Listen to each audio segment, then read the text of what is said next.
શું નામ કાકા તમારું? રતનસિંહ. રતનસિંહ. હા. કઈ રહેવાનું તમારે? ગામનું નામ શું? ખરેડા. ખરેડા. હા. અચ્છા કાકા, તમને શું તકલીફ થઈ હતી આજથી 10-15 દિવસ જ્યારે આઈપલ્સ પીધી હતી ને તમે, ત્યારે એ પહેલા શું તકલીફ થઈ હતી તમને? મને કઈ ખબર નથી ભાઈ. તમને કઈ ખબર જ નહીં પડી? ના. અચ્છા, આ તમારો શું થાય? આ મારો છોકરો. અચ્છા, તો તમે બતાવો કે દાદાને શું તકલીફ થઈ ગઈ? ત્યારે તો પેરાલિસિસ આખી થઈ ગઈ હતી. અચ્છા, પેરાલિસિસ થઈ ગઈ. હા, પેરાલિસિસ. હવે અને વાચા બી બંધ થઈ ગઈ હતી. બોલાતું બી બધું નથી. બી નહોતું કશું. અચ્છા, એટલે અમને એના માટે તમે બરોડા ટ્રીટમેન્ટ આપી બરાબર હતી. ટ્રીટમેન્ટ આપી. એનાથી કેટલું રિઝલ્ટ આવ્યું હતું તમને? થોડું રિઝલ્ટ મળી ગયું છે, બરાબર. અચ્છા. પણ રિકવરી એટલી બધી નથી આવી.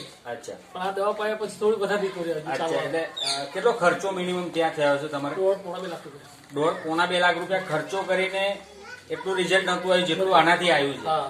અચ્છા, તો આ આઈપલ્સ છે ને, આઈપલ્સ પીધા પછી કેટલી આઈપલ્સ તમે લીધી છે? 2 થી.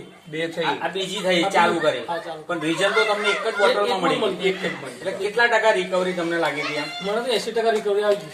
એક જ બોટલમાં 80% રિકવરી આવી. હા. અચ્છા, એટલે જ્યારે અમને દવાખાનેથી અમને ડિસ્પેચ કર્યા જ્યારે, ત્યારે એમની પરિસ્થિતિ કેવી હતી? બોલાતું નતું, ના, નહોતું બોલાતું. ચલાતું બી નતું, ના, ના. પકડવું પડતું. પકડવું પડતું હતું. બરાબર. शॉर्ट कर दो उठा के दिखाओ અચ્છા, બરાબર. તો દાદા પહેલા તો ખબર ને, હા. આ એક આઈપલ્સ પીધી પછી હવે ચલાય છે તમારે? ચલાય છે, બોલાય છે, खवाए हो ઉઠાય છે. બરાબર. થોડું ચાલીને બતાવો ને.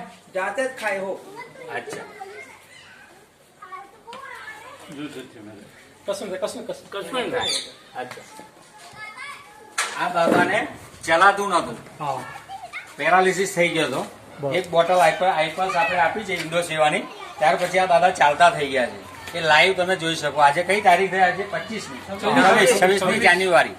બરાબર. આજથી 10 દિવસ પહેલા આ કાકા ચાલી નતા શકતા, ત્યારે એક આઈપલ્સ આપ્યા પછી આજે ચાલી શકે છે. દવા પીધા પછી સારું લાગે છે ને? બહુ સંતોષ. બરાબર. બહુ સંતોષ. બોલે જ છે. ઓકે.